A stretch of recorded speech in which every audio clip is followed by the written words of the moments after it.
kong pangarap, isang tiket papuntang syudad.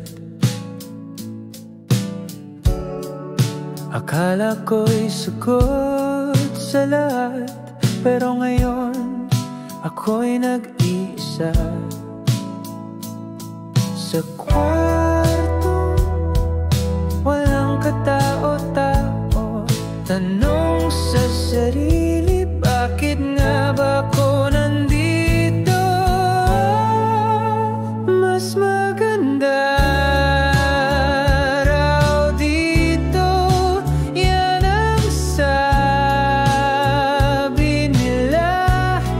Pero gabi-gabi ako'y humihigbi sa dilim. May ilaw sa labas, pero ang puso ko'y walang liwanag. Mas maganda raw dito, bakit parang mas mahirap?